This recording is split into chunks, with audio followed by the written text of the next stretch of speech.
Bismillahirrahmanirrahim. Assalamualaikum warahmatullahi wabarakatuh. Alhamdulillah, alhamdulillahilladzi arsala rasulahu bil huda wa dinil haq liyudhhirahu 'ala dini kullihi wa kafa billahi syahida. Asyhadu an la ilaha illallah wahdahu la syarikalah wa asyhadu anna Muhammadan abduhu wa rasuluh. Puji dan syukur marilah kita panjatkan kepada Allah Subhanahu wa taala karena kita masih diberi kesempatan bertatap muka dalam kegiatan pembelajaran prakarya dan kewirausahaan kelas 10. Ini adalah pertemuan pertama sebagai pengantar kewirausahaan. Nah, latar belakangnya apa? Latar belakangnya supaya mampu menatap masa depan yang lebih baik. Jadi latar belakang kita harus belajar kewirausahaan adalah harus supaya kita mampu menatap masa depan yang lebih baik. Apa yang akan kita lakukan setelah menyelesaikan pendidikan aliyah ataupun setelah memperoleh gelar sarjana? Apakah mencari pekerjaan atau menjadi pegawai atau menjadi wirausahaan atau menjadi karyawan sambil berwirausaha? Nah, mudah-mudahan dengan pelajaran prakarya dan kewirausahaan ini membuka peluang bagi kita semua, ya, bagi kita semua, bukan hanya sekedar menjadi pekerja, tapi lebih dari itu. Kenapa demikian? Karena memang ada hal-hal yang penting, ada hal-hal yang sesuatu yang akan membuat kita memiliki nilai lebih dengan menjadi wirausaha yang akan nanti dipaparkan ya, nanti akan setelah keluar itu apa, mau melamar kerja, mau berwirausaha, mau karyawan sambil berwirausaha, itu tergantung pilihan kita dan kesempatan yang ada di hadapan kita. Makanya dengan belajar prakarya dan kewirausahaan itu justru membuka peluang-peluang supaya kita bisa mampu di ke depan nanti menjadi orang yang mudah untuk mengambil peluang. Nah, ini penelitian Max Guntur. Dia mengatakan sistem pendidikan di Amerika tahun 70-an hanya akan melahirkan lulusan singularitis. Mereka mempunyai mental buruk, yaitu ingin menjadi pegawai negeri atau pegawai swasta. Ini tahun 70-an di Amerika. Nah, di Indonesia gimana? Nah, di Indonesia justru masih terjadi sampai saat ini. Kenapa? Karena kurang mampu dan kurang mau menciptakan peluang kerja sendiri. Nah, bahkan kesempatan menjadi pekerja pun sudah mulai diambil alih oleh orang lain. Ya, diambil alih oleh orang lain. Banyak dari Cina yang datang ke sini justru menjadi buruh kasar, bukan menjadi ahli. Itu sudah sudah bukan lagi rahasia umum kan gitu ya. Nah, bagaimana kita makanya kita harus berusaha untuk menciptakan peluang kerja dengan sendiri. Bagaimana caranya? Mengubah pola pikir yang ada di dalam diri kita. Jangan sampai kerja, bukan, tapi menciptakan sebuah peluang pekerjaan, menjadi wirausahawan. Rata-rata kita itu untuk apa sih sekolah? Bekerja. Kan begitu. Untuk apa sih kursus? Bekerja. Bukan untuk menciptakan peluang pekerjaan. Nah, ini tren yang harus dirubah oleh kita. Pola pikir yang ada di dalam mindset yang ada di dalam kepala kita itu harus dirubah gitu.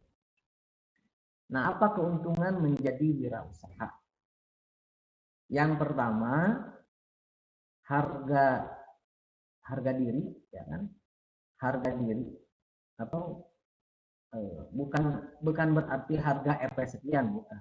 Tapi harga diri kita itu akan lebih meningkat dibanding dengan kita menjadi pegawai. Kenapa? Ya, bosnya kita, pimpinannya kita, jadi secara otomatis sekecil apapun wirausaha yang kita kerjakan, yang kita lakukan, yang manajernya itu kita, ya, ownernya juga kita, begitu. Jadi lebih harga diri itu lebih meningkat, tidak di tidak di atas telunjuk orang lain, tapi di atas dirinya sendiri. Artinya ya otomatis ya harga dirinya meningkat. Yang kedua, penghasilan tidak ditentukan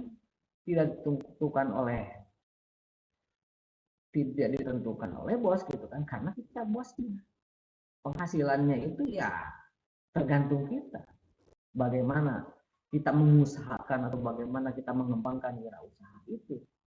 Maka ketika kita misalkan mampu untuk berinovasi, untuk lebih giat dan mampu memanage usaha yang sedang kita lakukan, secara otomatis penghasilan juga akan meningkat.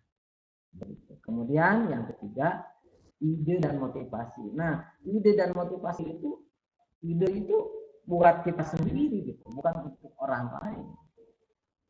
Motivasinya ya jelas akan memberikan semangat bagi kita ketika penghasilan tinggi atau atau produk kita itu laku, maka akan mencari ide-ide baru dan akan memotivasi kita untuk mencari model-model yang baru.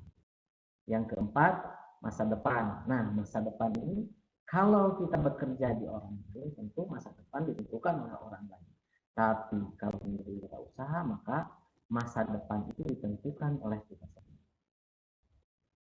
Bikin target, bikin planning, itu dengan kita sendiri sebagai wirausaha. Jadi masa depan itu ditentukan oleh kita.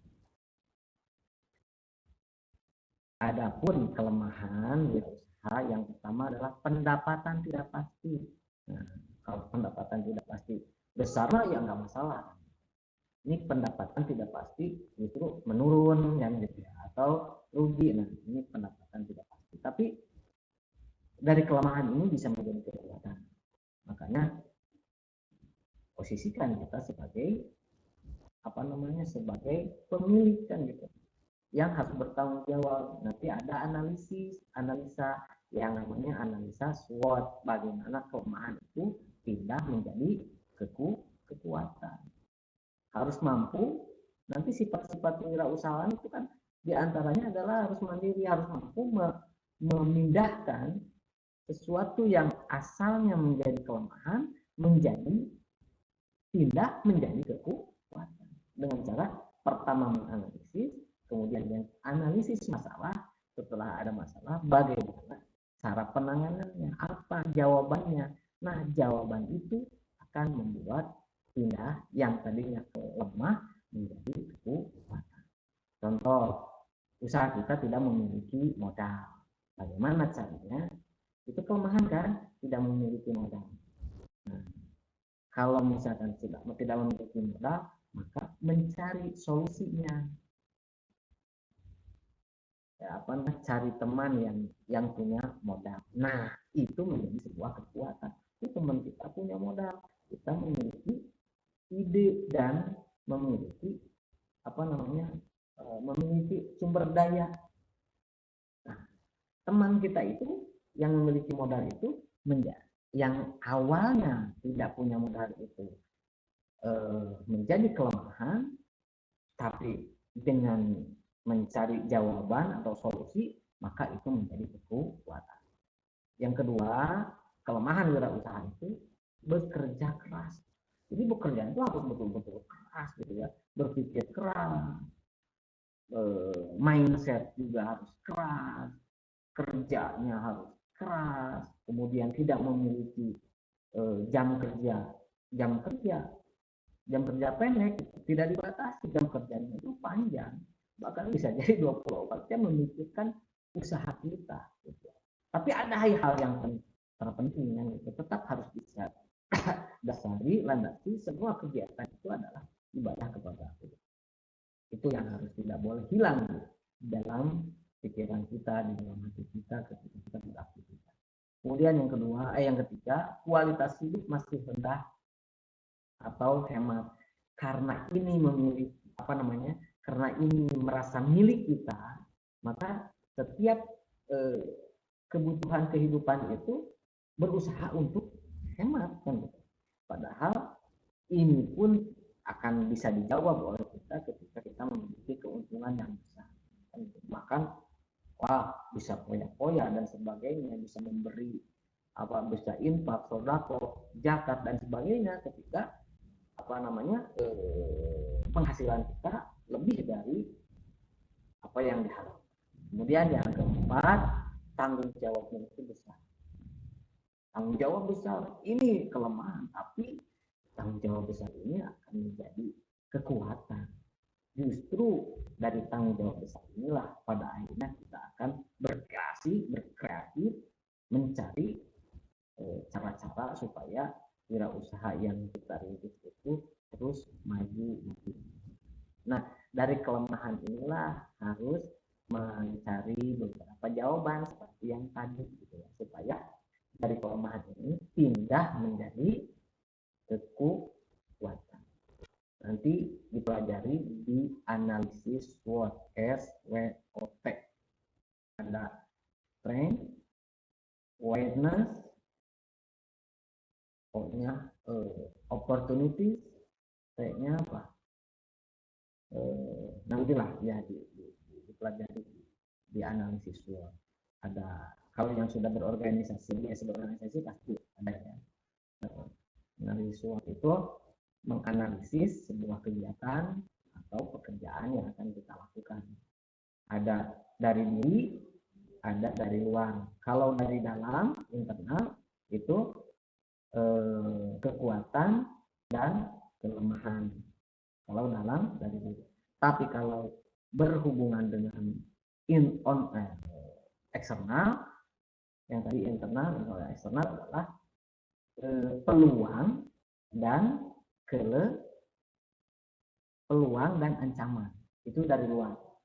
Kalau yang dari dalam, kekuatan dan kelemahan. Kalau yang dari luar, peluang dan ancaman. Baik, kita lanjutkan. Nah, kelihatan nggak? Jurus awal mencari putih ya. Ya udah, ini tidak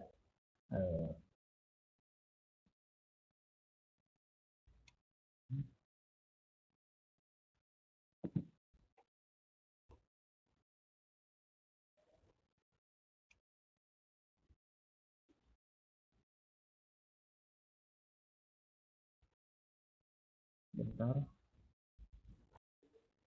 Terus, nah.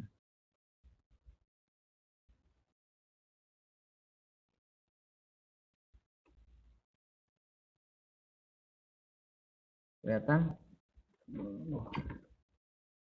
Bentar.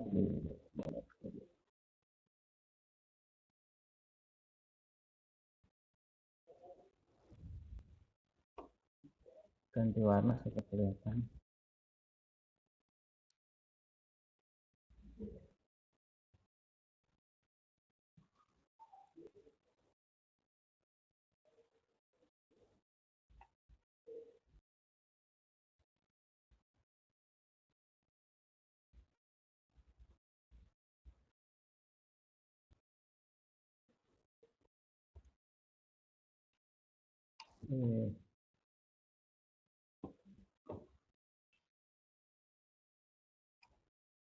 Ganti warna. Nah,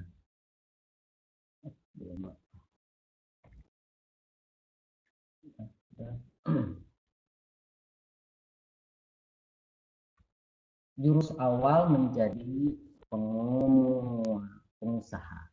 Nah, yang pertama adalah berani memulai. mulai saja gitu, dan siap menghadapi resiko apapun. Nah, berani mulai saja. Nah, sekarang kalian banyak peluang ya. Ya udah, mulai saja, berani memulai. Berani menanggung resiko, tidak takut rugi. Nanti akan mendapatkan pelajaran dari sini kan. Tidak ada sesuatu yang rugi sebetulnya. Akhirnya semuanya adalah menjadi keuntungan. Kerugian adalah keuntungan. Kenapa? Bisa jadi pelajaran bagi kita. Ya. Pertama, berani memulai. Mulai saja. Berani menanggung resiko, tidak takut rugi. Penuh perhitungan. Nah, walaupun siap menanggung resiko, tapi tetap diperhitungkan. Ya kan? Dipersiapkan dengan matang. Memiliki rencana yang jelas, tetap rencananya ya, ada SOP-nya, standar operasional prosedurnya gitu kan. Jadi sudah jelas ini kemana, mau diapakan, bagaimana. 5W1H itu harus terjawab supaya tidak ada kemungkinan kebocoran dan sebagainya. Memiliki rencana yang jelas, tidak cepat putus, tidak cepat puas dan putus asa. Jangan ketika kita mendapatkan keuntungan yang sedikit, jangan terlalu puas, gitu ya. Terus menerus. Nah itu yang pengusaha atau wirausahawan, nah itu seperti itu. Tidak cepat puas, terus saja giroh ingin belajarnya. Kalau dia tidak memahami, belajar lagi. Kemudian optimistis dan penuh keyakinan. Dia harus optimis, yakin akan mendapatkan keuntungan begitu. Optimis, memiliki jiwa optimis. Kemudian memiliki tanggung jawab. Nah, jelas ya, tanggung jawab, harus memiliki tanggung jawab. Nah, kemudian memiliki etika dan moral dan yang lain. Etika dan moral itu ya ketika kita misalkan melakukan jual beli atau melakukan kalau pengusaha itu melakukan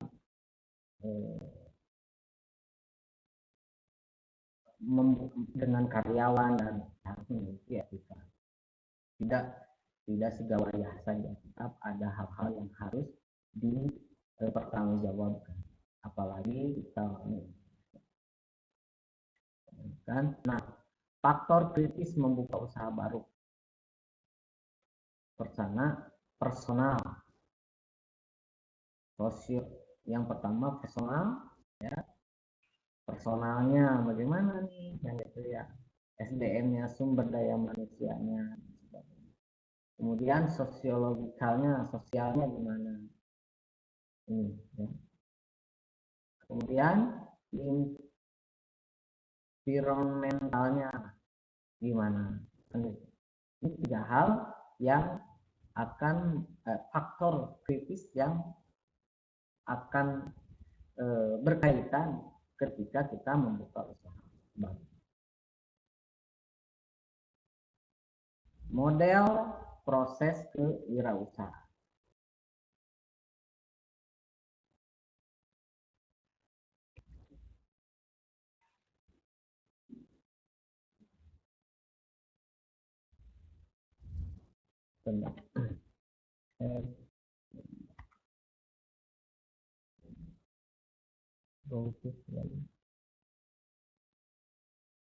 Nah, model proses kewirausahaan.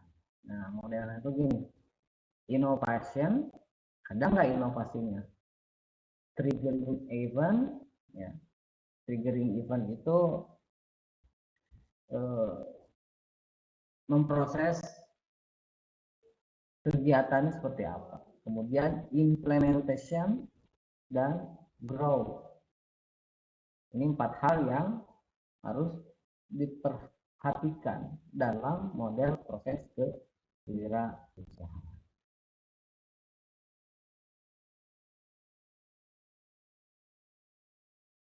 Nah, ini salah satu cara langkah untuk menilai peluang. Nanti dibahas lagi di bahasan yang lain ya. opportunity, ya. Kemudian entrepreneur, itu resort, it and get.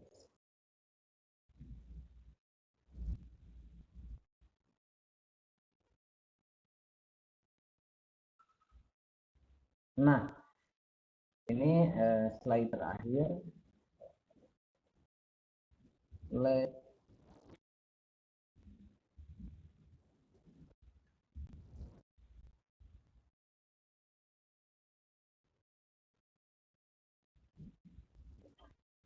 Slide terakhir ini adalah tugas bagi kalian.